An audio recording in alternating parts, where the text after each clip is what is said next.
Assalamualaikum warahmatullahi wabarakatuh. Halo semua, kami dari kelompok 3 yang beranggotakan Zarifah Marusa, Sriwinda Suriza, Agustia Rahmi, Wulan Nabila, dan saya sendiri Wulandari.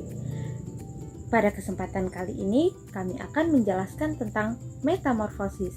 Acuan yang kami dapati dari buku kelas 3, tema 1 yaitu pertumbuhan dan perkembangan makhluk hidup, pada subtema 1, pembelajaran 3. Pada kesempatan kali ini kami akan membahas tentang yang pertama, apa itu metamorfosis, yang kedua, terbagi berapakah metamorfosis itu, yang ketiga, apa saja contoh-contoh dari metamorfosis, yang keempat, bagaimana proses daur hidup metamorfosis itu. Dengan tujuan umum, peserta didik mampu mengidentifikasi tentang metamorfosis secara tepat dan benar. Sedangkan tujuan khususnya yaitu peserta didik dapat menganalisis tentang metamorfosis secara tepat dan benar.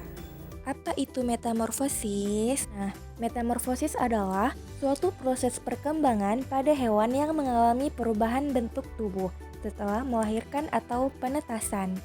Metamorfosis terbagi menjadi dua, yaitu metamorfosis sempurna dan metamorfosis tidak sempurna. Metamorfosis sempurna. Pada metamorfosis ini, hewan mengalami perubahan bentuk yang sangat berbeda pada setiap tahap perkembangannya dan mengalami fase pupa atau kepompong. Metamorfosis tidak sempurna. Pada metamorfosis ini, hewan mengalami perubahan bentuk yang tidak terlalu berbeda pada setiap tahap perkembangannya dan tidak mengalami fase pupa atau kepompong. Contoh metamorfosis sempurna: kupu-kupu, katak, nyamuk, lalat, dan sebagainya. Contoh metamorfosis tidak sempurna: capung, belalang, kecoak, kucing, dan lain sebagainya. Daur hidup metamorfosis sempurna. Metamorfosis kupu-kupu. 1. Fase telur.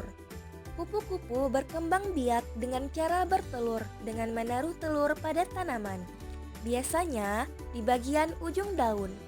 Telur kupu-kupu berukuran kecil dan biasanya berwarna putih dalam interval waktu 4-5 hari. Fase kedua adalah fase ulat atau larva. Telur yang menetas menjadi ulat. Ulat akhirnya menjadi kepompong. Fase berikutnya adalah fase kepompong atau pupa. Kepompong merupakan lanjutan dari fase ulat atau larva sebelumnya. Umumnya, kepompong memiliki lapisan yang lembut dan biasanya berwarna hijau atau coklat.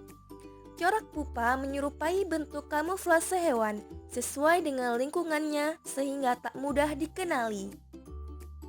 4. Fase kupu-kupu. Fase terakhir proses metamorfosis kupu-kupu adalah menjadi kupu-kupu dewasa. Kupu-kupu akan keluar dari kepompong setelah perubahannya sudah sempurna. Daur hidup metamorfosis tidak sempurna. Metamorfosis belalang. Belalang betina bertelur pada beragam tempat, bisa di daunan, batang tanaman, hingga di dalam tanah. Dalam satu kali proses pembuahan, belalang betina umumnya dapat menghasilkan hingga 10-300 butir telur. Selanjutnya, telur menetas menjadi nimfa. Nimfa adalah belalang kecil yang belum memiliki sayap dan alat reproduksi.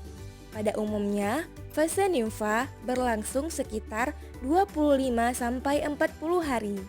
Nah, setelah melewati fase nimfa, kemudian menjadi belalang dewasa yang telah memiliki sayap dan sistem reproduksi yang telah matang.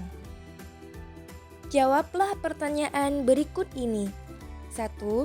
Jelaskan apa itu metamorfosis. 2.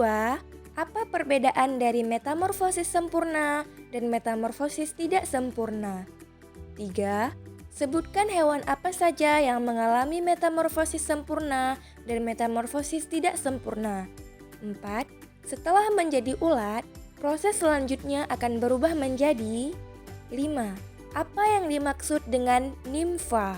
Kesimpulan, metamorfosis adalah suatu proses perkembangan pada hewan yang mengalami perubahan bentuk tubuh setelah kelahiran atau penetasan.